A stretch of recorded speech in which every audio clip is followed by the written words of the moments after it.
warahmatullahi wabarakatuh.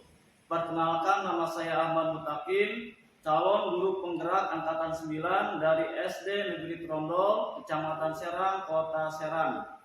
Hari ini saya akan melakukan pra-observasi bersama dengan guru kelas 4.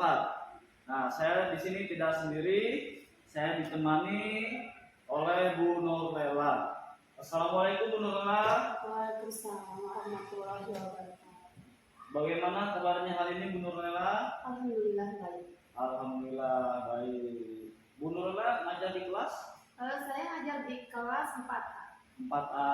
Jumlah muridnya keseluruhan ada berapa? Ada 49 siswa. Ada 49 siswa. Nah, untuk observasi kira-kira bisanya kapan itu Bu? Besok hari Jumat boleh? Ya, besok Jumat bisa ya. Iya. Untuk jadwalnya itu besok apa saja? Besok itu jadwalnya kebetulan ada mata pelajaran PKN sama IPAS. Nah, dari materi itu pelajarannya yang akan diangkat itu pelajaran apa? Yang akan diangkat untuk observasi yaitu saya ngambil mata pelajaran PPKN ya. PPKN. Ya. Untuk materinya apa itu? Untuk materinya yaitu ini bagian bab 4 tentang negaraku Indonesia, di mana materi yang akan diajarkan besok itu tentang makna negara kesatuan Republik Indonesia. Baiklah. Untuk tujuannya? Dalam tujuan pembelajaran ini peserta didik dapat menjelaskan makna negara Republik Indonesia. Untuk modelnya yang dipakai itu? Nah, dalam model pembelajaran makna negara kesatuan Republik Indonesia yaitu modelnya tatap muka dan metodenya itu tentang diskusi kelompok. Kemudian hal yang difokuskan atau area pengembangan untuk siswanya itu apa? Area pencapaian pengembangan itu yaitu aspek pengetahuan. Aspek pengetahuan. Nah, untuk medianya apa saja yang nanti dipersiapkan? Oh iya. Untuk persiapan yaitu tadi udah modul, terus laptop ya, papan tulis, alat tulis dan untuk media. Nah, untuk media pembelajaran itu diantaranya video tentang apa yang berkaitan tentang NKRI, terus foto-foto pahlawan, juga gambar-gambar yang berkaitan dengan NKRI. Ya, luar biasa ya. Untuk materi sudah cukup bagus, model, metode, area pengembangannya sudah disampaikan dengan baik. Saya doakan besok pas nanti pembelajaran itu berlangsung secara maksimal dan optimal dan tercapai hasilnya. Hasil yang kita harapkan itu sama-sama tercapai, apa yang kita inginkan itu tercapai. Karena ini semua pembelajaran itu berpusat kepada murid, mungkin begitu ya Bu ya. Ya, saya doakan besok lancar. Mungkin itu saja dari percakapan pra-observasi. Wabillahi taufiq wal hidayah. Wassalamualaikum warahmatullahi wabarakatuh.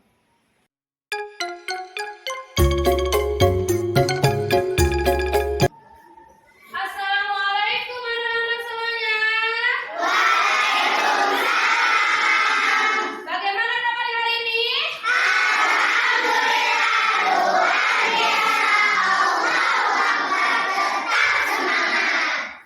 Iya.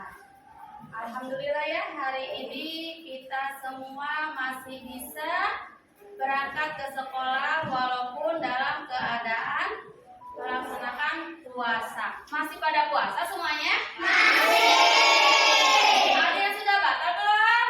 Belum. Alhamdulillah hebat. Baiklah, sebelum kita mulai pembelajarannya, terlebih dahulu kita berdoa dulu. Asifah, silakan ke depan untuk memimpin doa. Assalamualaikum warahmatullahi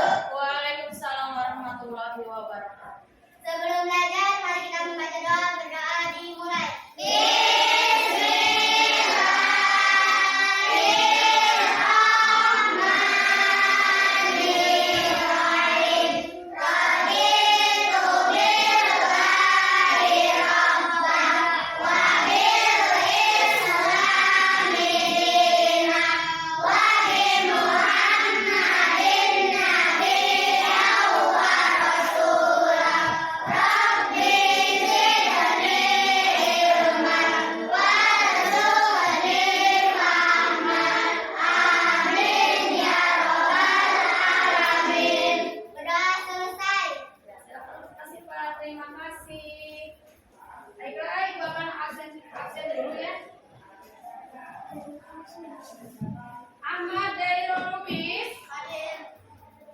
Asifah. Elang Buana. Nggak ada. Ada yang tahu kabarnya? Oh, acara keluarga. Kansa. Ada.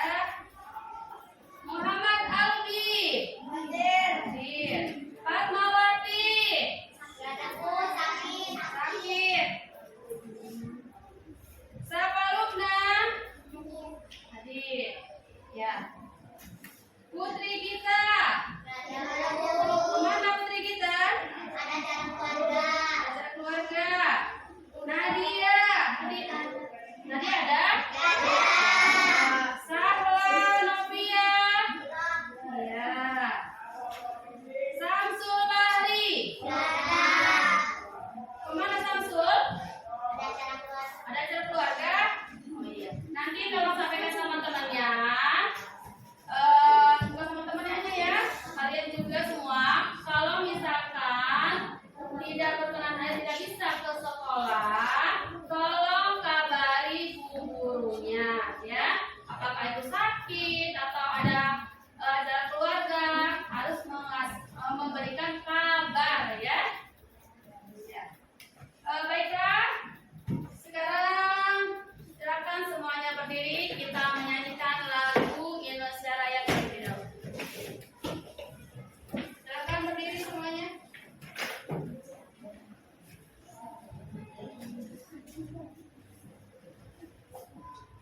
Yang masih duduk, ada. Berdiri, oh sudah. Ya. 1, 2, 3. Indonesia.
NKRI.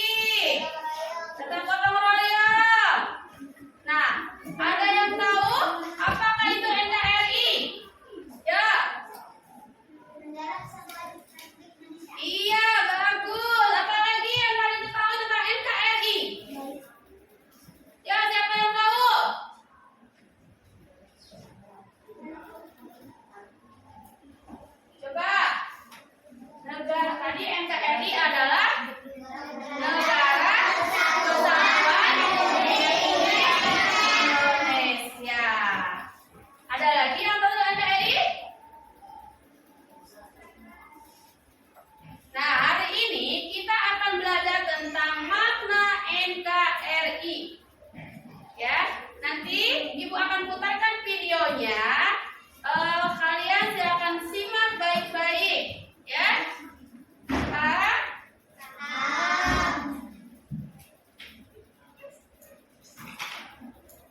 Berjumpa lagi dengan guru dalam pembelajaran di unit 4. Hari ini kita akan belajar tentang PPKN Negaraku Indonesia. Kali ini kita akan membahas pertemuan pertama atau pembelajaran pertama di semester yang kedua tentang makna NKRI. Nanti kalian akan dapat menjelaskan tentang pengertian negara Indonesia.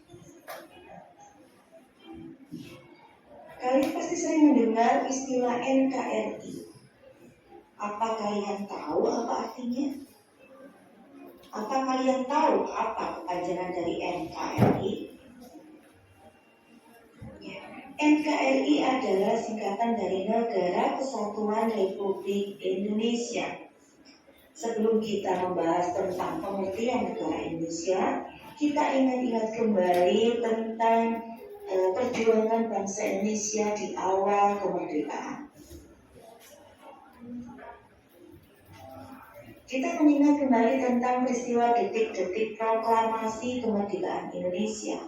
Apa kalian ingat pada tanggal berapa Indonesia merdeka? Tanggal berapa?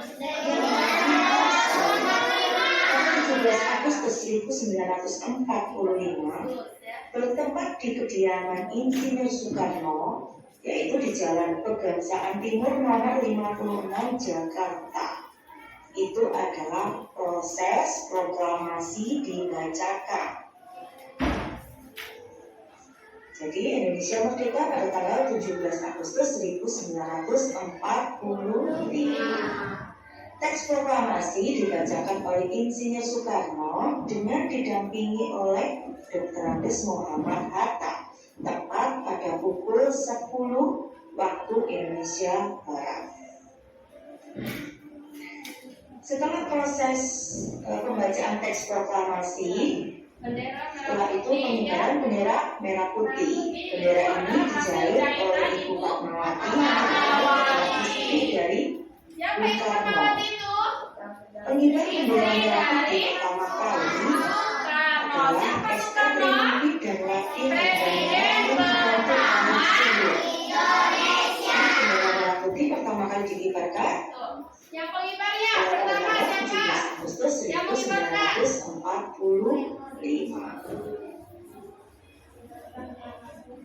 Setelah bendera merah putih dikibarkan dan lagu Indonesia Raya dikumandangkan, maka saat itulah Indonesia menjadi bangsa dan negara yang merdeka dan mempunyai kedudukan yang sejajar dengan bangsa lainnya.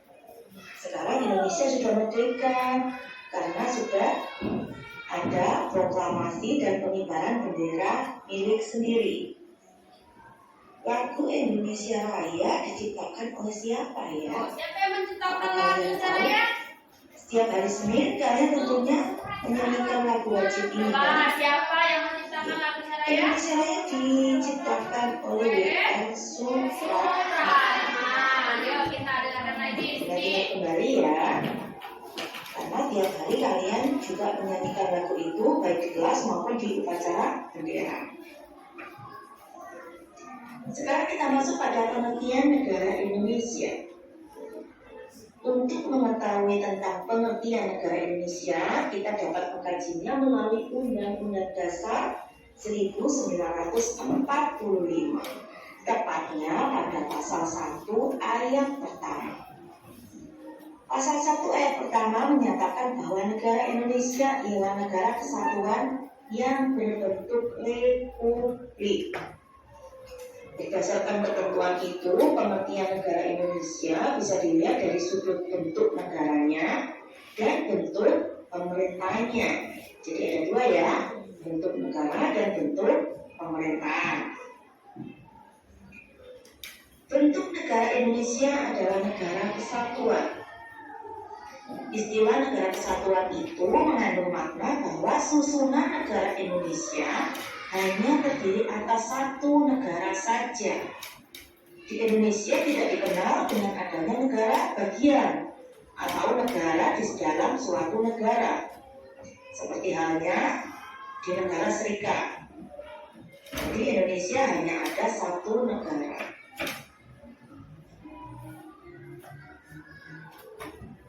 Dengan kata lain, di dalam negara kesatuan hanya terdapat satu pemerintah pusat, satu undang-undang dasar, dan pelaksanaan kedaulatan bagi negara ke dalam atau keluar dipegang oleh pemerintah pusat. Oleh karena itu, daerah-daerah administratif yang terdiri atas provinsi dan kabupaten atau kota tidak memiliki kedaulatan sendiri. Jadi, kabupaten tidak punya kebijakan sendiri, provinsi juga tidak punya kebijakan sendiri, tetapi keduanya harus mengikuti ketentuan dari pemerintah pusat dan tidak boleh bertentangan dengan Undang-Undang Dasar Negara Kesatuan Republik Indonesia. Itu adalah bentuk negara Indonesia. Sekarang kita beralih ke bentuk pemerintahan negara Indonesia. Indonesia mempunyai bentuk pemerintahan republik, di mana pemerintahan republik ini dijalankan dengan sistem presidensial. Apa itu presidensial? Dengan bentuk pemerintahan itu, berarti negara Indonesia dipimpin oleh seorang presiden yang berkedudukan sebagai kepala negara dan kepala pemerintahan. Seperti kita ketahui, bentuk pemerintahan di negara-negara di dunia itu berbeda-beda. Ada yang kerajaan, kemudian ada yang kesultanan, ada yang monarki. Tetapi Indonesia menganut sistem pemerintahan presidensial. Jadi kepala negaranya dan kepala pemerintahannya adalah seorang presiden. Kekuasaan presiden di Indonesia tidak tak terbatas. Artinya, ada kekuatan lain yang mengontrol kekuatan presiden, yaitu Undang-Undang Dasar 1945. Jadi presiden tidak bisa melaksanakan kebijakan sendiri. Presiden tidak bisa melakukan sesuatu sesuai dengan kehendaknya sendiri, tetapi semuanya dikontrol oleh Undang-Undang Dasar 1945. Dengan demikian, Indonesia itu berbentuk republik konstitusional, masih diatur oleh undang-undang. Selain dari sudut pandang bentuk negara dan bentuk pemerintahan, kita juga bisa memandang dari segi kewilayahan. Kita juga harus tahu karakteristik wilayah Indonesia. Menurut pasal 25A Undang-Undang Dasar Negara Republik Indonesia tahun 1945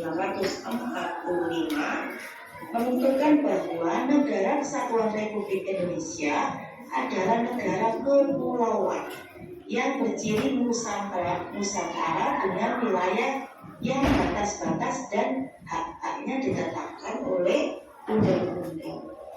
Istilah Nusantara ini dalam ketentuan tersebut dipergunakan untuk menggambarkan kesatuan perairan dan gugusan pulau-pulau yang ada di Indonesia.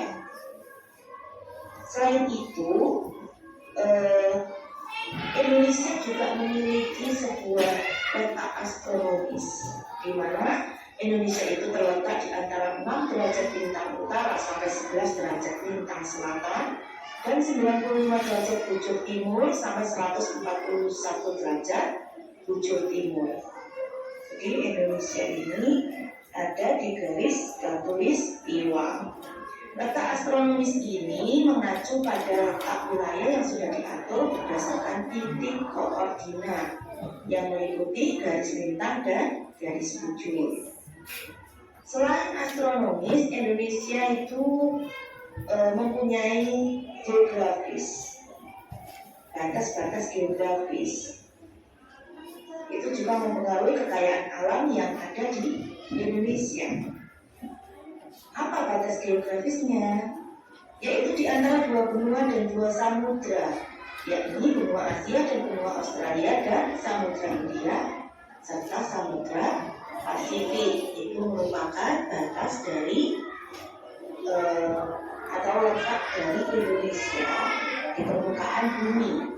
Jadi Indonesia ini mempunyai berbagai macam sumber daya alam yang dikelola oleh negara dan diperuntukkan oleh seluruh masyarakat Indonesia demi kesejahteraan penduduk Indonesia. Buku akan menyinggung sedikit tentang batas-batas wilayah Indonesia. Di sebelah utara Indonesia berbatasan dengan Malaysia, Singapura, Filipina, dan Laut Cina Selatan.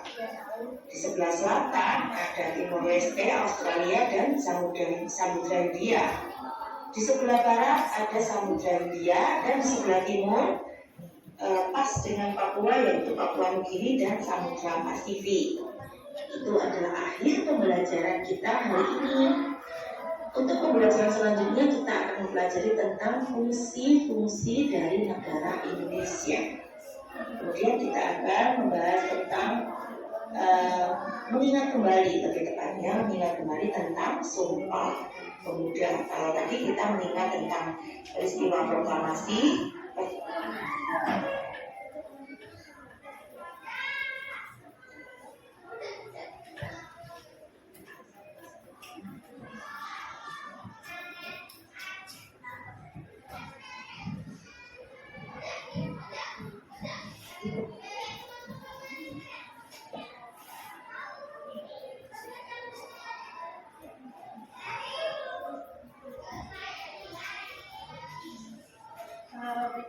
kalian sudah menyimak tentang materi pembelajaran ini.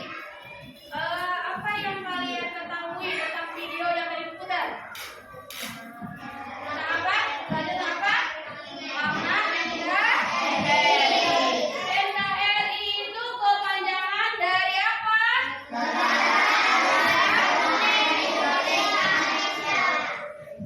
Bisa diulang, Kansa? Apa kepanjangan dari NKRI?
Nanti silakan kalian rumuskan atau dikerjakan sama-sama dengan teman sekelompoknya.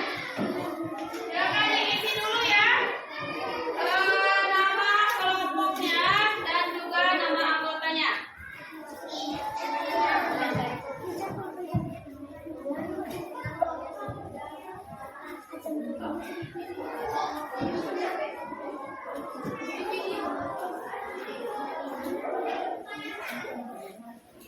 Silakan diisi namanya.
Amatilah peta Indonesia berikut. Ya, jadi kalian setelah menulis nama kelompoknya, silakan diamati peta yang tercantum di lembar di lembar kerja di LKPD kalian di sini. Perhatikan, kalian ikuti petunjuknya. Di sini ada amati peta Indonesia. Nah, setelah kalian mengamati peta Indonesia, coba kalian rumuskan dalam 2 paragraf tentang wilayah negara kesatuan Indonesia. Kemudian, kalau sudah selesai, nanti Ibu akan meminta dari perwakilan kelompoknya untuk maju ke depan.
Apa yang kalian amati itu gambarnya.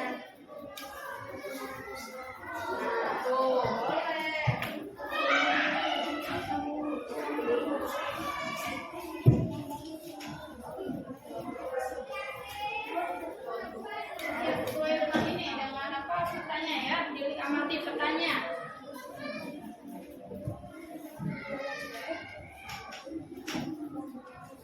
Boleh semuanya isi bergantian. Bergantian ya, isinya ya. Ini apa nih?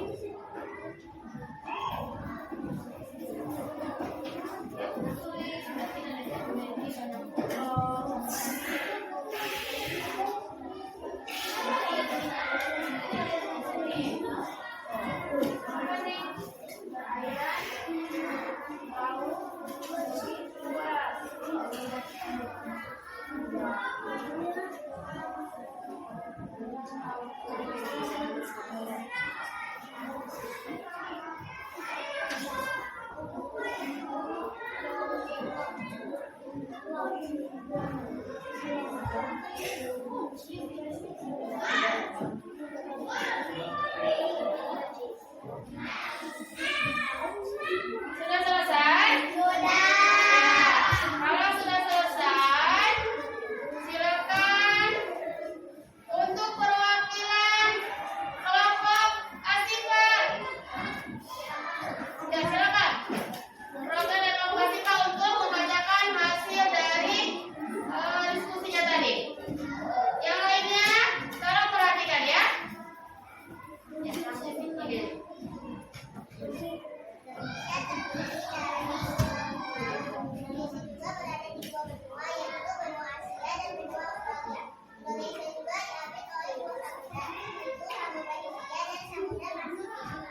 Iya, bagus. Tepuk tangan untuk Sabaruna dari perwakilan Asika. Sekarang satu kelompok lagi. Kelompok Ulil, silakan Ulil. Maju silakan.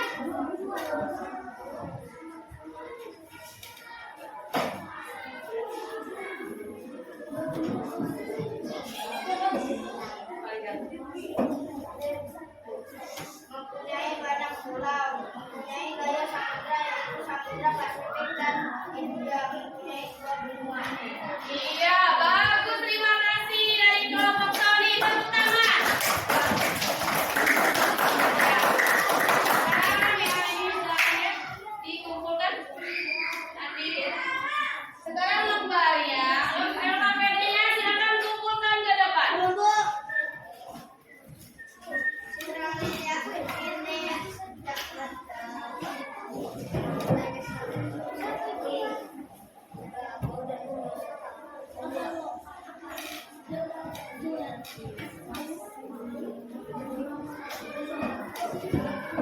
Baiklah, tadi kalian sudah mengamati peta Indonesia, yaitu tadi Indonesia itu terdiri dari pulau. Indonesia diimpit oleh 2 samudra. Ya, samudra apa? Pasifik dan Samudra Hindia. Baiklah, untuk pembelajaran hari ini kita cukupkan sampai sini ya Mas. Nanti kita lanjut lagi besok ya di jadwal pelajarannya. Baiklah, silakan rapikan alat tulisnya.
calon guru penggerak angkatan 9 dari SDN Trogol.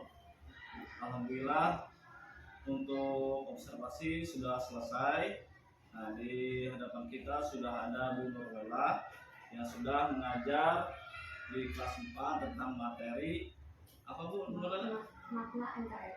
Makna NKRI, Negara Kesatuan Republik Indonesia. Assalamualaikum Bu Nurlela. Waalaikumsalam. Bagaimana kabarnya hari ini? Alhamdulillah baik. Alhamdulillah baik. Bagaimana perasaan Ibu setelah mengajar tadi? Perasaannya alhamdulillah untuk pembelajaran tadi berjalan dengan lancar dan anak-anak juga antusias sekali dalam pembelajaran. Luar biasa Ibu ya, sudah mengajar, sudah mentransfer ilmu kepada peserta didik di kelas 4 ya. Terima kasih Pak. Kemudian bagaimana setelah mengajar tadi itu, bagaimana perasaan Ibu? Perasaan saya senang sekali Pak. Ya. Terima kasih atas umpan baliknya dan mohon masukannya ya Pak ya, kira-kira apa saja yang perlu saya tingkatkan, perlu saya perbaiki dalam pembelajarannya. Tadi ketika pembelajaran ada beberapa siswa yang begitu aktif ya. Coba bisa disebutkan siapa saja murid-muridnya? Oh tadi ya ada Lukman, ada Farid, ada juga Asifa sama Silva. Mereka emang aktif sekali dalam belajar. Aktif dalam belajar. Kalau misalkan untuk keaktifan dalam menjawab soal-soal di antara mereka itu atau ada yang lainnya siapa itu? Oh ada, satu ada Nadia, ada Delva ya, ada juga Sony. Jadi mereka itu luar biasa ya. Iya. Jadi ketika diberikan pertanyaan mereka itu langsung gerak cepat begitu kan untuk menjawab ya. Luar biasa, alhamdulillah ya. Nah kemudian ada siswa atau siswi tidak yang kurang begitu antusias atau kurang begitu perhatian gitu? Oh iya, pas pembelajaran itu emang anak-anak tuh dalam tugas maksudnya ada aja ya Pak ya, yang Ada. ini mungkin mereka karena belum sarapan gitu ya, mungkin mereka masih ngantuk gitu kan, itulah mungkin yang kendala mereka, ada yang tidak antusias. Tapi sebagian besar mereka tuh senang sekali gitu pembelajaran tadi. Ya, ya. Kemudian tadi saya juga melihat anak-anak itu dibagi-bagi kelompok ya, jadi ada berapa kelompok itu? Pembelajaran tadi itu ada 5 kelompok. Nah Ya. dari per kelompoknya itu ada 6 orang sampai ada yang 5, ada juga yang 6 orang. Metode yang dipakai itu metode apa? Metode diskusi kelompok. Modelnya apa? Modelnya itu tetap Ya. Kemudian setelah Ibu mengajar tadi itu ada kendala tidak? Atau ada kesulitan-kesulitan tidak ketika tadi proses pembelajaran? untuk kendala mungkin ada ya Pak ya, tapi nggak begitu besar gitu ya ininya. Mungkin ya kendalanya anak yang ini yang apa dalam kelompok itu yang mereka ada sih yang belum memahami bacaan gitu ya. Tapi dengan dikelompokkan itu alhamdulillah anak yang butuh dampingan itu tertutupilah sama temennya yang lebih bisa gitu. Jadi solusi dari kendala atau hambatan tadi itu tolong disebutkan lagi apa tadi? Anak yang masih belum lancar bacanya, terus yang masih belum memahami untuk bacaan soal gitu ya. Tapi dengan dikelompokkan itu mereka akan terbantu sama temannya yang sudah bisa memahami. Ya, luar biasa ya solusi dari Ibu ya. Nah, ini sedikit ada catatan dari saya setelah saya melakukan pengamatan observasi terhadap pembelajaran yang dipimpin oleh Bu Nurlela ya.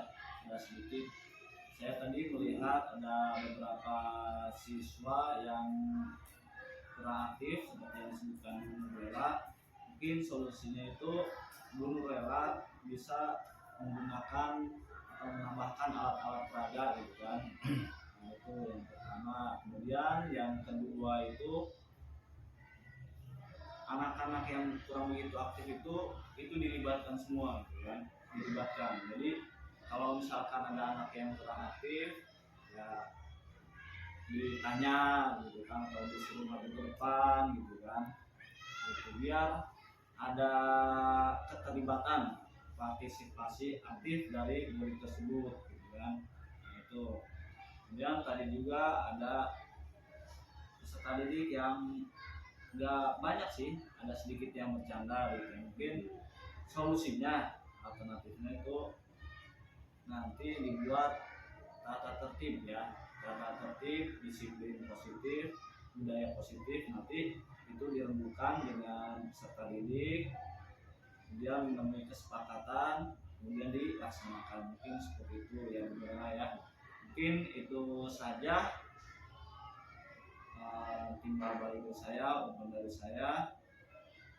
Ada apa lagi? Ya, baik Pak, terima Gimana? kasih atas umpan baliknya. Ya. Mudah-mudahan dengan masukan tadi dapat meningkatkan pembelajaran untuk pembelajaran selanjutnya. Ya, luar biasa ya Bu Nurula ya. Saya juga berharap peserta didik itu aktif, kemudian peserta didik juga senang, bahagia ketika mengikuti pembelajaran. Jadi terlihat seperti kondusif ya. Jadi apa yang kita harapkan itu tercapai, baik dari nilai, karakter, dan lain sebagainya. Mungkin itu saja Ibu ya. Terima kasih sudah meluangkan waktunya untuk observasi. Ya. Saya doakan akan menjadi lebih baik lagi pembelajarannya. Amin. Terima kasih.